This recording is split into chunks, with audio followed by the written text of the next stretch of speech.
Bonjour, vous m'entendez bien là? Oui. Je ne projette rien pour le moment. Tout se passe ici. Bonjour à toutes et bonjour à tous. Chers amis, je suis le docteur Stéphane Gaillet de Strasbourg.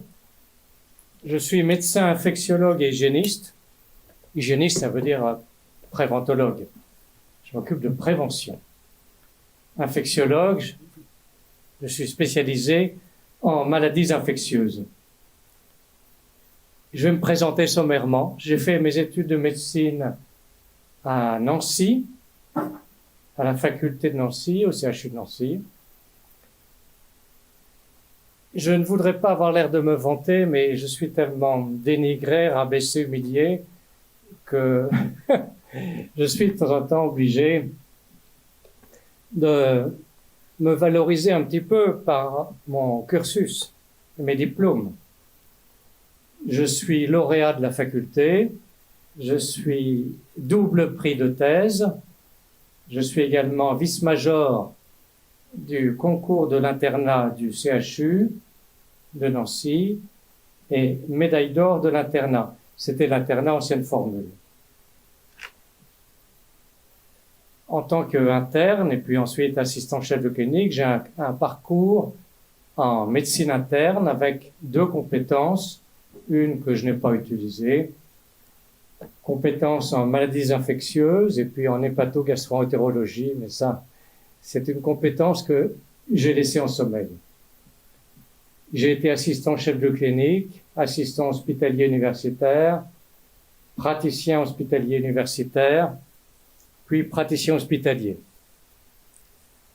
Je suis diplômé en infectiologie, donc en antibiothérapie, en hygiène hospitalière, en bactériologie, en virologie, en communication et relations humaines, Dale Carnegie, diplôme américain, avec le prix d'excellence.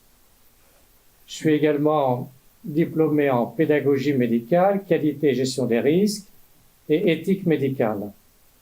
Et puis j'ai aussi créé un diplôme d'université à l'université de Strasbourg, intitulé Qualité et gestion des risques dans la santé, et un congrès annuel intitulé Rencontre des métiers de la santé à Strasbourg, mais j'ai dû arrêter avec la Covid. Mais j'ai été suspendu du CHU de Strasbourg en septembre 2021 pour avoir refusé les injections. Et j'ai subi la peine maximale de l'ordre des médecins en juillet 2022 pour avoir soigné des malades lourdement atteints de Covid longue, Covid prolongée. Je les ai soignés de mon mieux, avec des ordonnances plus chargées que les ordonnances habituelles, évidemment, parce que j'ai eu affaire à des personnes très lourdement atteintes, dans un état affreux, inimaginable. Et je les ai soignés avec des bons résultats, je n'ai tué personne, j'ai amélioré au moins 70% de personnes atteintes de Covid prolongé. Ça n'est pas très très fréquent. La plupart des médecins refusaient de les soigner parce que nous avons vécu une véritable tyrannie sanitaire. Et pour ça, eh bien, j'ai subi la peine maximale. Voilà. Je vais vous parler un petit peu de la Covid longue ou prolongée, et puis surtout de la maladie post-injection, puisque c'est le sujet qui nous intéresse aujourd'hui. La Covid longue ou Covid prolongée, en principe, on dit la Covid, c'est au féminin. L'OMS avait décrété que ce serait au féminin, donc les gens qui disent le Covid, ce sont surtout les journalistes, et puis c'est repris par tout le monde. Mais je suis puriste, je suis très attaché à la sémantique et je dis la Covid, comme on dit la grippe, la rubéole, la rougeole, la scarlatine, la diphtérie, la méningite. La plupart des maladies ont un nom au féminin. Voilà, c'est comme ça. La Covid longue ou prolongée et la maladie post-injection, il faut bien faire la différence entre les deux. Ce sont deux pathologies dont on a bien du mal à parler ouvertement et sereinement, étant donné le climat que l'on connaît actuellement, le climat de tyrannie sanitaire, d'omerta, de mensonges d'État. De nombreuses contre-vérités sont sciemment dites à leur sujet. Il faut bien faire la différence entre la contre-vérité et le mensonge. Quand on parle de contre-vérité, on parle de quelque chose qui est contraire à la vérité, c'est-à-dire qui est faux, sans préjuger de l'intention. Quand on parle de mensonge, il y a en plus une notion d'intention. Le mensonge est le fait de dire volontairement, sciemment, quelque chose de faux pour induire en erreur. Donc c'est différent. De nombreuses contre-vérités sont sciemment dites à leur sujet par nos autorités de santé, c'est-à-dire ministère chargé de la santé, haute autorité de santé, et puis tous les gens qui s'expriment. Mensonge d'État, mensonge d'État, mensonge d'État. Et largement relayé par la presse subventionnée, parce que la presse subventionnée, c'est-à-dire les médias principaux, sont aux ordres. Donc aujourd'hui, on ne nous informe plus. Nous sommes dans un mensonge d'État qui est relayé par la presse subventionnée, écrite, télévisuelle, radiophonique. On leur dit ce qu'ils doivent dire. Ils n'ont plus à décider quoi que ce soit. Et si un journaliste s'aventure à vouloir poser des questions, tout simplement, il est remercié. Donc, nous sommes dans une sorte de régime totalitaire. Ces deux affections, c'est-à-dire la Covid prolongée, je vais en parler, et puis la maladie post-injection, ces deux affections dérangent particulièrement le pouvoir en place et pour cause. La Covid prolongée parce que on nous a beaucoup menti sur cette maladie, et la maladie post-injection parce qu'on nous a encore plus menti. Enfin, s'il était possible de plus mentir. Et le mensonge continue. Et il est très puissant. Et il est très bien organisé. Les articles fiables et utiles qui traitent de la Covid prolongée et de la maladie post-injection, donc je fais bien la différence entre les deux, ne sont pratiquement pas référencés. C'est-à-dire si vous faites une requête avec un moteur de recherche, Google ou autre, vous ne trouverez pas grand-chose, parce qu'il y a un déréférencement. Ça fait partie de la censure. Maintenant, la censure, elle est très forte, elle est habile. Et elle procède notamment par déréférencement. C'est-à-dire que les moteurs de recherche sont bridés. Ils ne vous trouvent pas des articles qui existent sur des sites Internet, mais on ne les trouve pas. C'est ce qu'on appelle le déréférencement. C'est une forme très subtile de la censure sur Internet. Donc les articles intéressants ne sont pratiquement pas référencés, et finalement on arrive à se renseigner, à obtenir des informations grâce aux réseaux sociaux, mais il n'y a que Twitter X qui actuellement échappe à la censure, et encore, Facebook et TikTok sont censurés actuellement, je peux vous le dire. Et puis on s'informe également grâce aux relations, c'est-à-dire que nous, médecins résistants, enfin médecins et puis scientifiques aussi, non médecins, nous sommes en relation, nous constituons un réseau, c'est le réseau des résistants, et nous nous informons entre nous. Alors, par Twitter X, par messagerie de Twitter X, en publiant aussi, et puis aussi par WhatsApp. Et puis, nous communiquons entre nous, par un texto, ou en s'appelant. Et donc, on se communique des adresses URL de sites qui donnent des informations, puisque ces adresses URL ne sont pas référencées. Ces deux populations de malades, donc Covid prolongé et maladie post-injection, donc ce sont des malades. Là, cette fois-ci, ce ne sont plus des patients. On a affaire à des gens vraiment malades, très malades. J'en ai vu suffisamment pour savoir ce dont je parle. Et j'insiste là-dessus, j'ai soigné des gens en état de Covid prolongé. Donc, c'était en 2020, avant les vaccinations, hein, enfin les fausses vaccinations, dans des états, mais cauchemardesques, épouvantables, horribles.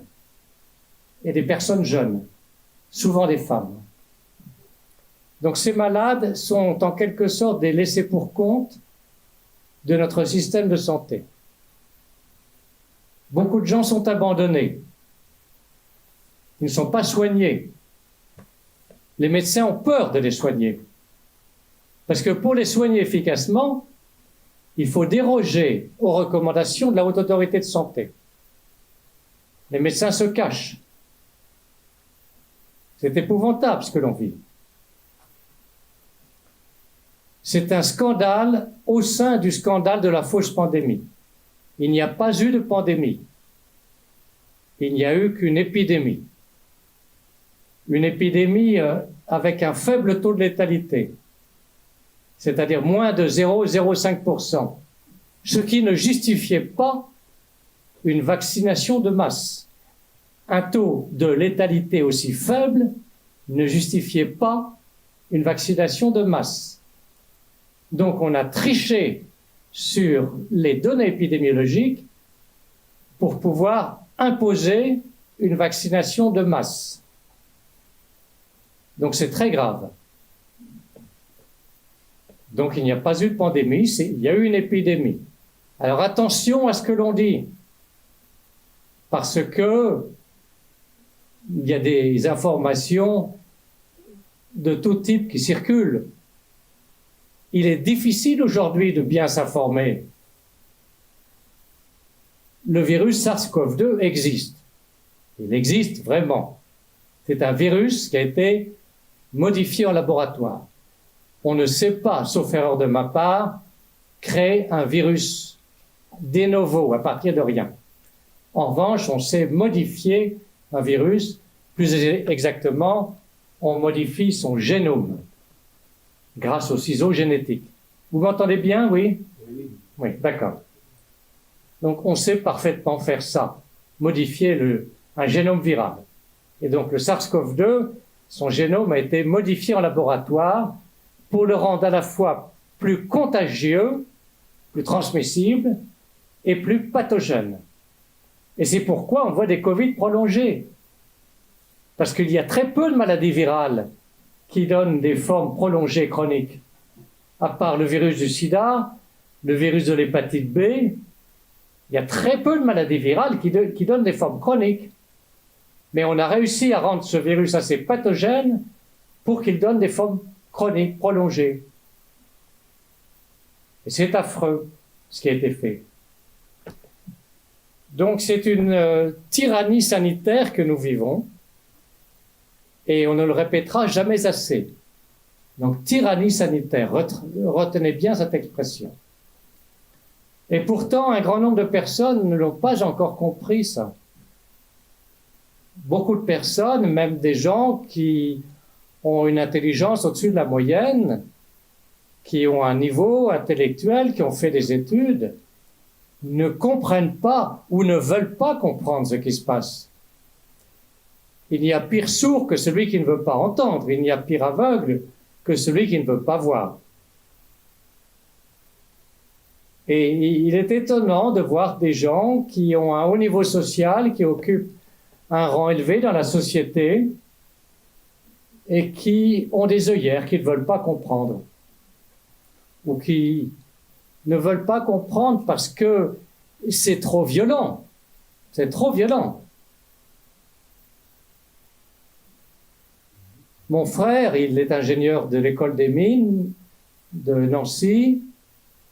C'est quelqu'un qui a un niveau intellectuel, je crois, au-dessus de la moyenne, il est brillant, il s'est fait injecter. Et il a estimé que c'était un devoir, qu'il a fait son devoir. Et il n'a toujours pas compris. C'est affreux ce que l'on voit. Plusieurs membres de ma famille se sont fait injecter. J'ai peine à en parler. J'ai peine à en parler. Parce que une des conséquences des injections pour les lots actifs, puisqu'il y a des lots qui sont inactifs, il y a environ 3 types de lots. Un tiers de lots complètement inactifs. Forcément, on ne pouvait pas empoisonner tout le monde.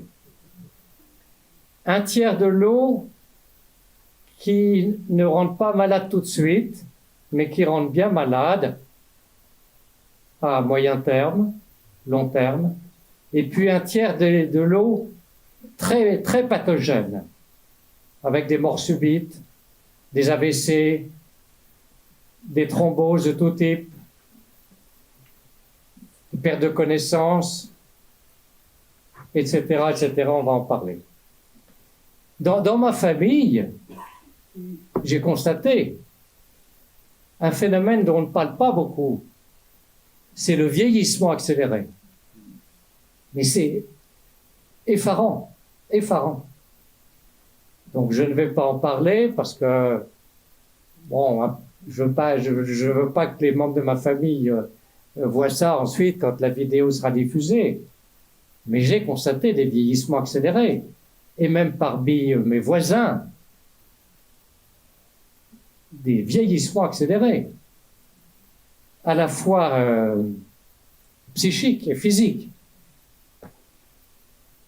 Déjà quelques mots sur la Covid longue ou prolongée, parce que, bien sûr, on va parler surtout de la maladie post-injection, mais je voudrais quand même parler de la Covid longue ou prolongée, car ça n'est pas fini. Et je vais parler aussi de la prise en charge. Mais je souhaite déjà marteler des notions fortes. La vraie Covid longue ou Covid prolongée, c'est une Covid, donc la maladie virale due au SARS-CoV-2, qui n'est pas guérie, donc qui continue à évoluer.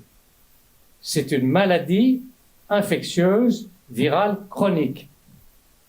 C'est pourquoi il faut la considérer comme une infection chronique. Donc, je le dis, comme l'hépatite B chronique, comme le sida. 2 exemples de maladies infectieuses virales chroniques. L'expression que vous entendez parfois de syndrome post-Covid, c'est une expression qui est inappropriée. C'est une expression qui est mensongère et qui n'a aucun intérêt médical, ni pour le patient, ni pour le médecin. Je la dénonce, cette expression. Au contraire, elle laisse penser qu'une guérison infectieuse a été atteinte, ce qui est inexact. Parce que si on parle de syndrome post-Covid, ça veut dire que la Covid est guérie. Ça veut dire, vous êtes guéri. Ah, vous vous plaignez encore. Bon, écoutez, il faut pas vous laisser aller, hein. Faut pas vous laisser aller. Allez, il faut reprendre un peu le dessus. Vous êtes guéri. Donc maintenant, il faut que vous preniez un peu en charge. Hein. Vous voyez ce que ça signifie. Ça, c'est du mensonge. On n'est pas guéri quand on a une Covid prolongée. Il n'y a pas de syndrome post-Covid. La maladie continue à évoluer. Chaque fois que l'on parle de syndrome post quelque chose, c'est un diagnostic facile, fourre-tout, qui ne rend pas service et loin de là. C'est du mensonge. Et c'est encore pire quand on parle de syndrome subjectif. Ça veut dire, ça n'est pas objectif. Je ne le constate pas. Vous me dites que vous êtes malade, mais moi je ne vous trouve pas malade. Les examens disent que vous n'êtes pas malade. Ah tiens, Alors ça, c'est la grande illusion de la médecine moderne. C'est qu'on fait le diagnostic d'une maladie par les examens biologiques. Et c'est complètement faux. C'est complètement faux. On peut être malade, même très malade, avec des examens biologiques normaux. C'est une illusion de croire que les examens biologiques font le diagnostic dans tous les cas. Mais il y a des médecins qui le croient. Oh, ben écoutez, ils vous interrogent à peine, on va voir ce que vous avez, on va faire des examens sanguins. Vous pouvez avoir un cancer débutant, parfois même déjà un peu évolué, avec des examens biologiques normaux. Le corps humain n'est pas une machine, et la médecine n'est pas une science. J'y reviendrai. Donc, syndrome subjectif, c'est un faux diagnostic. Un diagnostic superficiel, plutôt méprisant, souvent culpabilisant. C'est dans votre tête. Ah, c'est dans votre tête. Ah oui. Eh bien, ben, je vous dis, un médecin qui dit ça à une patiente, un patient, c'est dans votre tête. Ouais, je dis, je m'adresse à ce médecin, je lui dis, mon cher confrère, vous êtes un incompétent, vous êtes insensé, vous êtes arrogant, méprisant. Et à la limite, vous êtes criminel. Parce que certains patients qui ont entendu cela, vous n'avez rien, c'est dans votre tête, se sont suicidés. C'est un faux diagnostic, donc superficiel, méprisant, culpabilisant. Un culpabilisant. Ah, le docteur m'a dit que je n'avais rien, que c'était dans ma tête. Et c'est un diagnostic toujours malfaisant. Donc ça, c'est le titre du livre que je suis en train d'écrire. Vous n'avez rien, c'est dans la tête. Et je vous assure que ça va déménager. Ça va faire du bruit, mon livre. Car ces maladies sont organiques. Quand on est malade, on est malade. Quand on se sent malade, c'est qu'on est malade. Une maladie ne s'invente pas. Écoutez-moi bien. Je suis en train de vous dire des choses très importantes. Là, je suis devant vous. Je ne suis pas fatigué. Je n'ai pas mal à la tête. Je n'ai mal nulle part. Je me sens bien. Je ne me sens pas malade. Le fait d'être fatigué, c'est anormal. La fatigue est toujours pathologique. Toujours. Sauf quand on est épuisé par un effort physique anormal. Inhabituel plutôt. Il n'est jamais normal d'être fatigué. C'est toujours pathologique. Toujours. Ce que je vous dis, c'est très très important. Ne vous en laissez pas raconter par votre médecin. Il faut savoir tenir bon. Vous vous sentez fatigué, vous sentez des fourmillements, des douleurs. C'est la vérité. Le corps ne nous ment pas. C'est nous qui connaissons notre corps. Plus que n'importe qui, même un médecin. Toutes les maladies sont organiques, somatiques.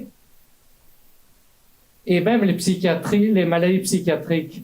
Ce que je reproche aux psychiatres, c'est de ne pas s'intéresser aux causes des maladies. Quand on parle de la schizophrénie, bon, je connais la schizophrénie. Je n'en suis pas atteint. Je connais la schizophrénie parce que je suis interniste, je m'intéresse à toutes les maladies.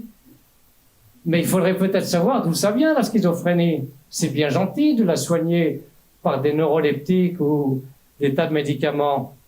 Mais les psychiatres, ils ne s'intéressent pas aux causes des maladies. Eh oui. Or, une maladie psychiatrique, ça peut être dû à des métaux lourds, du mercure, du plomb. Ça peut être dû à un virus, un prion. ou un autre agent infectieux. Ça peut être dû à une intoxication chimique, ça peut être génétique, ça peut être lié au cannabis. Mais il faut s'intéresser aux causes des maladies. C'est très important, c'est même essentiel. Toutes ces maladies sont organiques, pour moi, somatiques. La psychosomatique, pour moi, c'est une supercherie. C'est une invention psychanalytique, j'en reparlerai. Ces maladies ne relèvent pas de la psychiatrie, comme la Covid longue ou la maladie post-injection, et la psychiatrie aggrave les gens. Aggrave les gens. Quand une personne qui a une Covid longue ou une maladie post-injection se voit dirigée vers un psychiatre, le psychiatre va les aggraver, toujours, en leur donnant des tranquillisants, des antidépresseurs, parfois des neuroleptiques. On ne leur rend pas service parce qu'on ne les soigne pas et on les aggrave. Ce sont des personnes bien malades qui souffrent péniblement et sont handicapées en raison d'un processus morbide. Morbide, c'est la maladie. La maladie qui les ronge et qui les atteint au plus profond de leur être. Donc, je vous le dis, je le répète, je récuse absolument le diagnostic de maladie psychosomatique, même si je jette un pavé dans la mare. Pour moi, c'est une invention, je le répète, une invention psychanalytique sans aucun fondement sérieux, ni intérêt pratique. J'ai toujours exercé en milieu hospitalier et universitaire. Au CHU de Nancy, au CHU de Strasbourg, j'ai vu beaucoup de patients. Moi, je préfère les appeler des malades, parce que quand les gens viennent me voir, c'est qu'ils sont malades. Ils ne viennent pas pour me parler parce qu'ils ont envie de me parler. Ils se sentent mal, donc pour moi, ce sont des malades. Mais il n'y a rien de péjoratif dans le fait d'être malade. On est malade parce qu'on se sent malade, voilà. Je n'ai jamais vu de maladie psychosomatique. Jamais. Ah oui, j'ai vu des gens étiqueter maladie psychosomatique. Et quand on cherche bien, on leur trouve un lymphome malin, une maladie de Hodgkin, un cancer, une tuberculose, une maladie métabolique, génétique. Mais maladie psychosomatique, moi je ne sais pas ce que ça veut dire. Je n'en ai jamais vu. Jamais.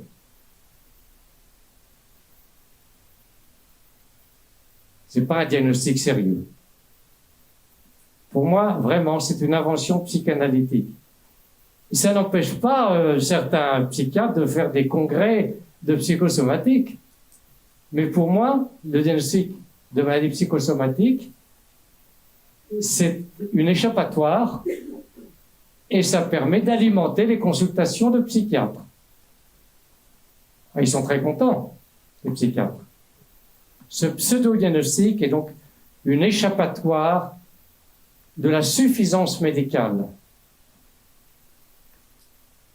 Le gros handicap des médecins, c'est la vanité, c'est la fierté. C'est le gros problème des médecins, ça. La suffisance médicale, ça veut dire qu'ils considèrent qu'ils ont réponse à tout. Et les médecins n'aiment pas être plongés dans l'embarras. Quand ils ont devant eux une personne atteinte d'une maladie chronique, parce qu'on parle de maladie chronique, qu'ils ne savent pas diagnostiquer, eh bien, ils ne sont pas bien. Ils se sentent comme un malaise quand ils n'arrivent pas à mettre un diagnostic. Les médecins ne savent pas dire « je ne sais pas ce que vous avez ». Ils ne savent pas dire ça. Pour un médecin, dire ça, c'est pratiquement s'écorcher la bouche. Eh oui. Au cours des études de médecine, on n'apprend pas l'humilité. On n'apprend pas la modestie. Ces patients, ces malades doivent être écoutés attentivement. Et c'est toujours ce que j'ai fait. Bon, évidemment, quand j'étais jeune interne, il a pu m'arriver de manquer de patience, c'est vrai. Mais j'ai toujours écouté les gens. J'ai pris en considération tout ce qu'ils m'ont dit. Et je les ai soignés de mon mieux, en fonction de mes connaissances, de mon expérience et des données disponibles. Je dis bien des données disponibles et non pas des données de la science. Parce que la science, surtout depuis la Covid, elle est maltraitée et instrumentalisée et à mauvais escient. On a fait mentir la science, ce qui est très grave. Très, très grave. C'est très grave, ça, ce qui a été fait avec la Covid. Des grandes revues scientifiques, comme The Lancet et The New England Journal of Medicine, ont publié des articles falsifiés, volontairement falsifiés, avec la complicité de la rédaction de ces revues. Tout ça pour aller dans le sens d'une doxa gouvernementale, mais même européenne et même mondiale. On est dans le cas d'un mensonge mondial, avec la complicité de personnes qui sont en principe détentrices de la science, de revues détentrices de la science. Et ces personnes que j'ai soignées, donc des gens atteints de Covid prolongé, j'ai pu me rendre compte de l'intensité de leur douleur. Bien sûr, la douleur, ça fait partie des symptômes. Si vous me dites que vous avez des brûlures dans un membre qui vous réveillent la nuit, mais je n'ai pas le droit d'en douter. Si vous me dites que vous avez des brûlures dans un membre supérieur, un membre inférieur, des douleurs dans la poitrine, mais je n'ai pas le droit d'en douter. C'est forcément la vérité, ce que vous me dites. Forcément. Forcément la vérité. Or, des médecins se permettent de dire, vous me dites que vous avez mal, mais je ne trouve rien. Donc c'est dans votre tête. Ah non. Non, monsieur. Moi, je dis, cher confrère, vous ne méritez pas d'être appelé médecin. Il suffit d'écouter les gens exprimer leur douleur pour se convaincre que c'est forcément la vérité. On ne peut pas discuter de l'authenticité d'une douleur relatée par une personne. J'ai pu percevoir le poids de leur handicap, diminution de la force, diminution de la sensibilité, des gens qui sont véritablement handicapés par la maladie, Covid prolongé comme maladie post-injection. J'ai eu à voir et à soigner des malades lourdement, parfois très lourdement atteints. La Covid longue est en quelque sorte une infection chronique à SARS-CoV-2, comme je l'ai dit, entretenue par une baisse de l'immunité, et il y en a encore, et probablement aussi par une coopération entre le virus SARS-CoV-2 et ce qu'on appelle des nanobactéries ou des petites bactéries intracellulaires, des mycoplasmes, ce qui justifie des traitements par antibiotiques. Cette notion de c'est viral, donc pas d'antibiotiques, c'est une notion qui est complètement dépassée, qui est beaucoup trop schématique et qui est fausse pour les maladies respiratoires. Parce qu'une infection virale respiratoire se complique extrêmement souvent, pour ne pas dire toujours, d'une surinfection bactérienne qu'il faut traiter. Donc les mycoplasmes avec le SARS-CoV-2. Ce que mon ami Claude Escarguel a bien montré. Mais on m'a interdit de soigner ces malades. On m'a interdit de soigner. J'ai été dénoncé par des pharmaciens, au seul vu de mes ordonnances. Et ces malades que je n'ai pas pu soigner, les autorités de santé ne leur ont rien proposé. à part le fait de les diriger vers des centres prétendument spécialisés en Covid longue. Ah oui, on a créé des centres de prise en charge des patients atteints de Covid longue. Mais dans ces centres, qu'est-ce que l'on fait? On reçoit les patients. Souvent, ce sont des jeunes médecins inexpérimentés. Et alors, on leur fait des tas d'examens.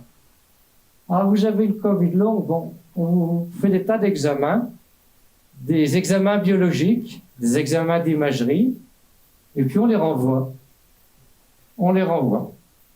Et les malades vont ainsi d'examen en examen, de rendez-vous de consultation en rendez-vous de consultation, mais on ne leur donne aucun traitement à visée curative, rien. Sauf erreur de ma part. Donc, aucun traitement à visée curative. On leur donne du paracétamol qui, en fait, est contre-indiqué parce que c'est contre-productif, et on leur donne un tranquillisant qui ne les améliore absolument pas. Et au contraire, ça les aggrave. Face à ces patients, plutôt ces malades, comme je l'ai dit, premièrement, l'écoute patiente, ce que j'ai fait. J'ai fait des consultations de plus d'1 heure, des téléconsultations, parce que j'ai vu des gens de toute la France. Des consultations que je n'ai pas facturées, je n'ai jamais perçu d'honoraires. J'ai écouté longuement ces gens, laborieusement. C'est parfois très pénible. Des gens qui pleurent devant moi tellement ils souffrent. J'en ai vu pleurer des gens. C'est très très dur. Et je les ai toujours écoutés longuement, de façon bienveillante, neutre, sans jugement. Rien que ça, c'est déjà une thérapie. C'est déjà une thérapie.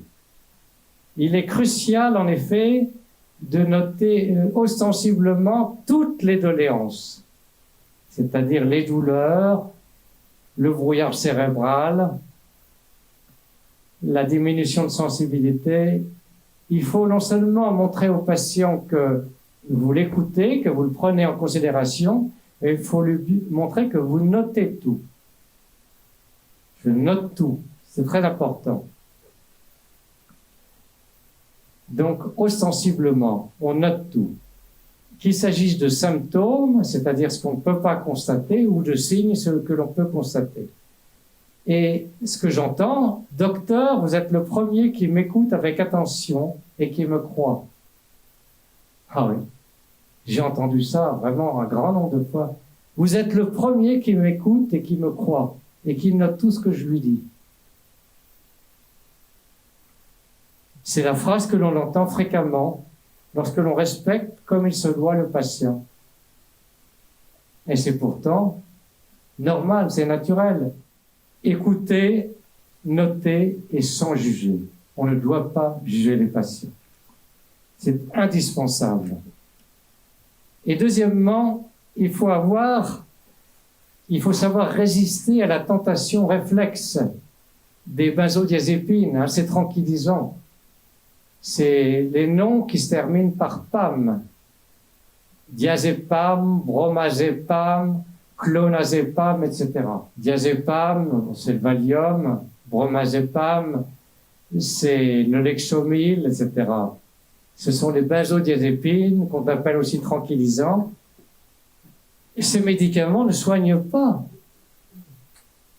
Ils ne font que assoupir un peu, calmer l'anxiété, mais ils ne soignent pas du tout. Et ce sont pas des traitements. Et pour moi, ils aggravent au contraire les gens. Ce ne sont pas des médicaments bénéfiques. De même que les antidépresseurs qui sont donnés parfois. Sauf le Laroxyl, c'est-à-dire l'amitriptyline, le nom chimique international. Mais il faut savoir que l'amitriptyline, c'est-à-dire le Laroxyl, a un effet autre que son effet antidépresseur. Il peut avoir un effet antalgique. Mais sauf erreur de ma part, il n'est pas antiviral. Donc j'ai soigné beaucoup de malades atteints de Covid longue selon un traitement proche de celui qu'on donne pour la Covid aiguë, puisque c'est une maladie virale qui se poursuit, et j'ai obtenu un grand nombre d'améliorations tout à fait significatives. Mais comme je vous l'ai dit, j'ai été dénoncé. Car il s'est agi pratiquement toujours de personnes qui n'avaient pris aucun traitement lors de leur Covid aiguë. Parce qu'on a empêché les malades d'accéder à des traitements. C'est pourquoi des gens se sont retrouvés en Covid longue. Parce qu'on ne pouvait plus, depuis février 2020, acheter ces médicaments. On a décrété qu'ils étaient toxiques alors qu'ils ne l'étaient pas. Les médecins n'osaient pas les prescrire. Et donc, beaucoup de personnes ont fait une Covid aiguë qu'ils n'ont pas traité et se sont retrouvées en Covid longue. La Covid aiguë était parfois discrète, parfois pas aussi symptomatique, ça veut dire la même chose, et n'ont pas été traités. Et certains sont passés en Covid longue, peut-être 10 à 20%. Et l'amélioration de ces malades en Covid longue avec mon traitement,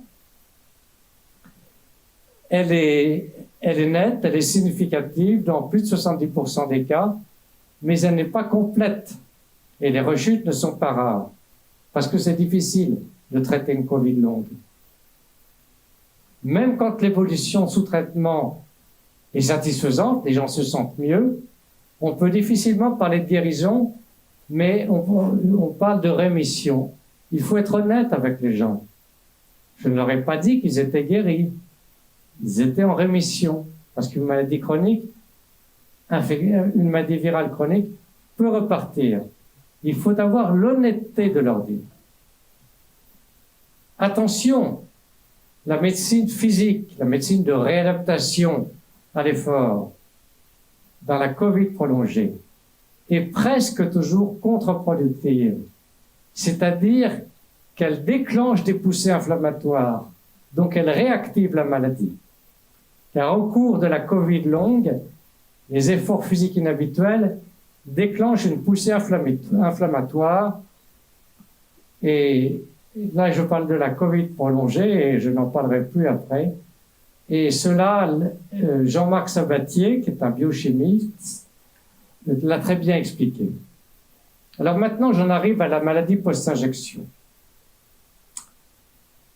Nous avons des données épidémiologiques effarantes, mais que l'on cache.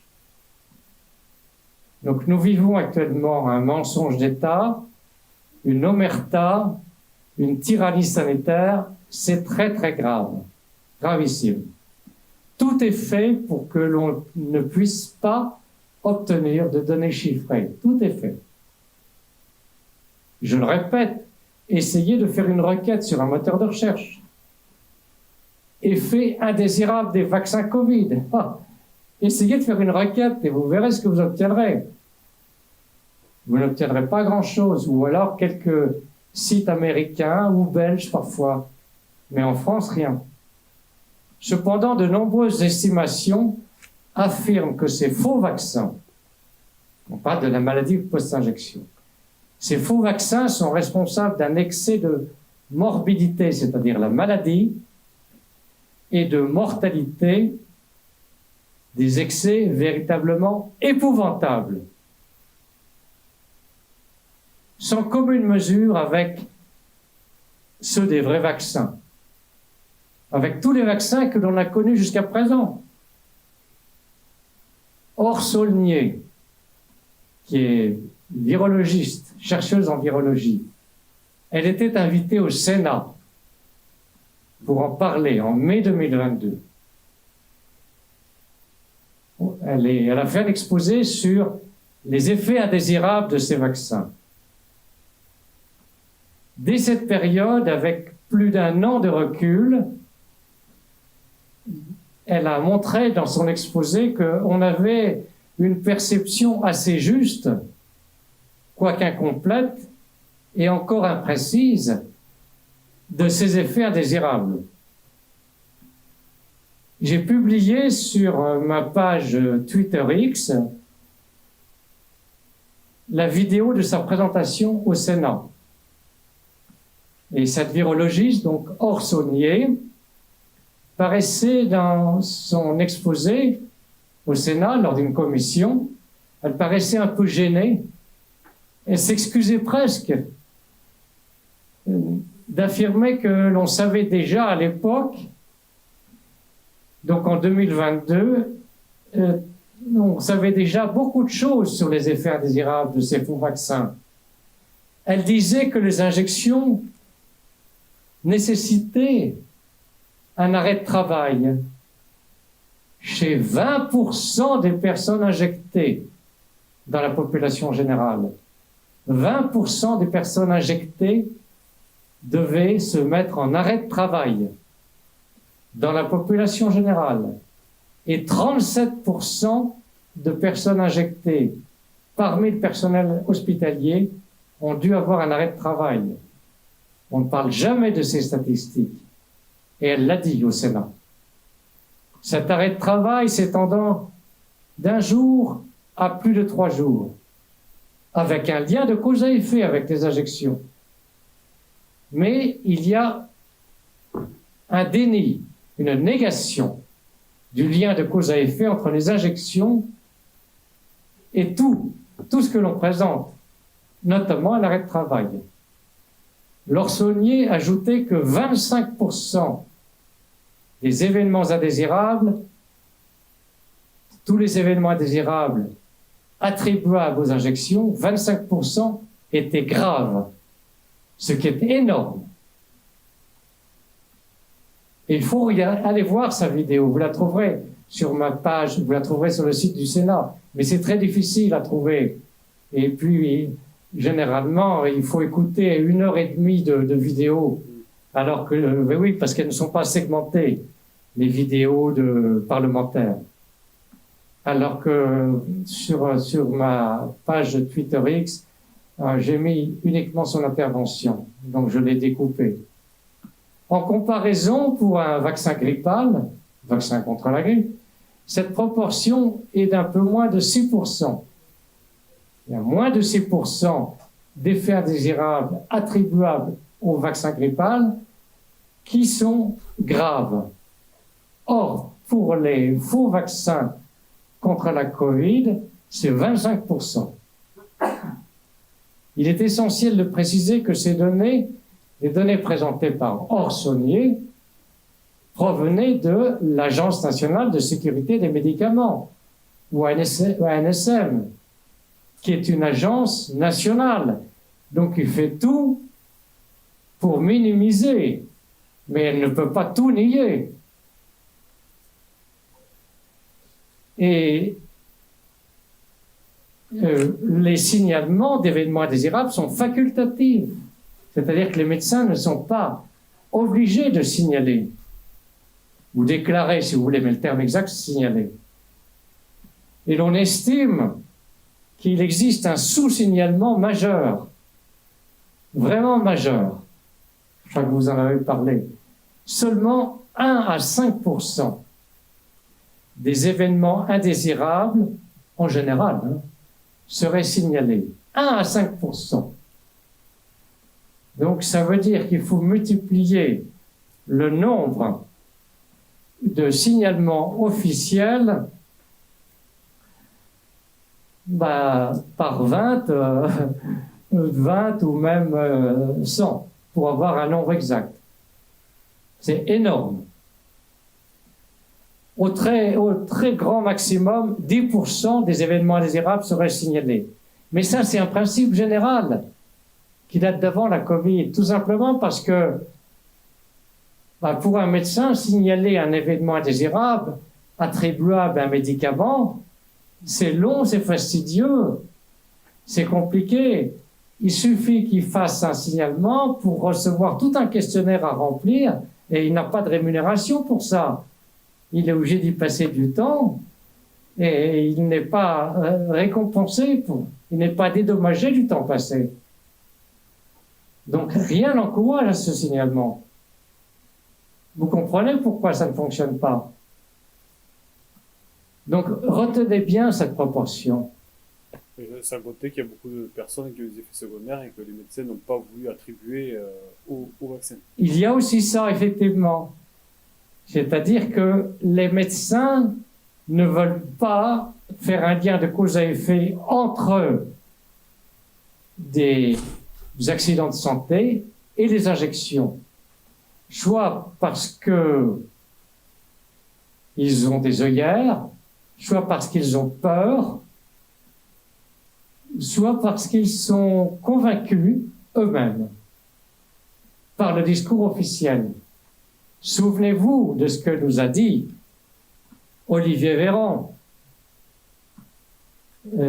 Ensuite, il y a eu Braun, je ne sais plus son prénom, et puis il y a eu Aurélien Rousseau. Les trois nous ont dit ces vaccins sont très efficaces, sûrs et bien tolérés. Quelle effronterie, messieurs. Bon, Olivier Véran, et puis l'urgentiste, Braun, je ne sais plus si c'est Marc, sont des médecins. Alors eux, ils se sont assis sur leur serment d'Hippocrate. Aurélien Rousseau, lui, c'est un historien. Bon.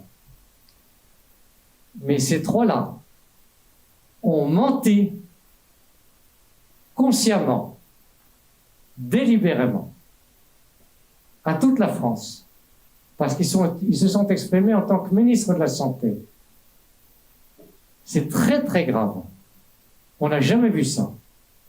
Osez dire, ces vaccins sont très efficaces, bien tolérés, bien supportés, avec peu d'effets indésirables. C'est pire que du mensonge, ça. C'est criminel. Puisque beaucoup de gens sont morts de ces faux vaccins. Donc retenez bien la proportion. D'une façon générale, 1 à 5%, au maximum 10% des effets indésirables sont signalés. Cette proportion est capitale pour bien comprendre l'importance de ce phénomène de santé publique particulièrement horrible et scandaleux. Selon la NSM, qui est obligée quand même d'avouer un minimum de choses, elle ne peut pas complètement mentir, elle ne peut pas dire, c'est l'agence qui est chargée de collecter toutes les données de santé, notamment concernant les médicaments, car les vaccins font partie des médicaments. Et elle est chargée de la sécurité des médicaments, donc elle est chargée de parler des effets indésirables. Selon la NSM, en avril 2022, il y aurait eu un effet indésirable grave toutes les 1400 injections et un décès toutes les 28 000 injections. On est très en deçà de la vérité. Mais le fait d'avouer ça, c'est quand même déjà énorme. Parce que ce sont des chiffres colossaux qu'on n'a jamais vus avec d'autres vaccins. Bien sûr, avec tout autre vaccin, on aurait immédiatement arrêté les programmes d'injection. Si vous multipliez ce chiffre par 20, cela donne un effet indésirable grave toutes les 70 injections et un décès toutes les 1400 injections. Et si vous les multipliez par 100, cela donne un effet indésirable grave toutes les 14 injections, vous vous rendez compte, et un décès toutes les 280 injections. Ce qui est effroyable. C'est un crime contre l'humanité. C'est un crime d'État. On peut même parler d'une forme de génocide. Donc la réalité se situe probablement dans cette fourchette. L'incidence des myocardites dans la population générale a augmenté d'au moins 30 fois depuis ce programme d'injection. Le lien avec les injections est évident. Il faut être particulièrement de mauvaise foi, particulièrement insincère, pour nier la relation de cause à effet. Avant le programme d'injection, la myocardite était peu fréquente. Depuis qu'on a commencé les injections, début 2021, on a vu augmenter le nombre de myocardites dans la population générale. Donc, comme je vous le dis, multiplié par 30. Le seul facteur qui a changé dans la population, c'est le programme d'injection massive. Donc, comment peut-on se permettre de réfuter un lien de cause à effet? C'est vraiment de la mauvaise foi. Le nombre d'hospitalisations pour effet indésirable des injections est très largement supérieur à celui pour Covid-19, ce qui est aberrant. C'est-à-dire que depuis qu'on a commencé ce programme d'injection, on a rendu les gens plus malades qu'avec la maladie elle-même, la Covid-19. C'est aberrant. On a injecté un produit expérimental à des gens en bonne santé et on les a rendus plus malades avec une fréquence plus grande que la maladie que ces faux vaccins étaient censés prévenir, éviter. Donc c'est le contraire d'une protection. On les rend plus malades et on ne évite absolument pas la maladie. C'est exactement le contraire de ce que l'on attendrait d'un vaccin efficace. Il faut encore rappeler que les pays européens qui ont le plus injecté à leur population, c'est-à-dire l'État d'Israël et le Portugal, ces deux pays ont vu leur mortalité globale augmenter d'une façon considérable et sans autre explication. Le pays d'Israël a été pris comme un pays de cobayes, véritablement. Et les dirigeants de tous les États sont forcément au courant que ces faux vaccins ne protègent pas et sont très dangereux. Ils ne pouvaient pas l'ignorer. Et ils ont laissé faire. C'est criminel. C'est criminel. Je voudrais parler du silence des médecins face à ces effets indésirables, parce qu'on en a beaucoup parlé. C'est troublant, c'est révoltant. Tous les médecins ne sont pas à mettre dans la même boîte. Un événement tragique récent nous a apporté un éclairage supplémentaire. Il y a quelques semaines, un journaliste célèbre, présentateur de journaux télévisés, on en a parlé, est décédé. Ce monsieur avait eu un cancer pulmonaire, mais son cancer était en rémission et il n'en souffrait plus. Le cancer, quand on est en rémission, ça veut dire que le cancer est éteint, il n'est pas guéri. Quand on dit qu'un cancer est en rémission, il n'est pas guéri, il est éteint, il est en latence. Il peut repartir. C'est vrai pour une maladie infectieuse aussi. Quand on dit qu'une tuberculose est en rémission, ça veut dire qu'elle est éteinte, mais elle peut repartir éventuellement, à la faveur d'une baisse de l'immunité. Donc ce monsieur ne souffrait plus de son cancer. Son état général était bon. Il travaillait. Jusqu'à ce qu'il reçoive plusieurs injections. Sa santé s'est alors dégradée. Beaucoup dégradée. Et il a été victime d'accidents vasculaires à répétition. Alors que jusqu'à présent, il n'en avait pas. Son décès, qui serait attribuable à un énième accident vasculaire, a été médiatisé parce qu'il était très connu, très apprécié. Et son décès a été médiatisé suite aux propos de sa veuve. Les médecins qui l'ont soigné jusqu'à sa mort ont spécifié à son épouse, à sa veuve, ils lui ont dit, surtout, dites bien que votre époux est mort de son cancer. Vous voyez? Alors qu'il était en rémission de son cancer et qu'il avait eu 3 injections et qu'on sait pertinemment que ces injections provoquent des thromboses et donc des accidents vasculaires, des accidents cardiaques, des accidents pulmonaires. Vous vous rendez compte? Donc, ça veut dire que les médecins ont reçu des ordres, des instructions pour mentir. Mentir délibérément, honteusement, scandaleusement. Il ne paraît pas possible de douter de l'authenticité des propos de sa veuve.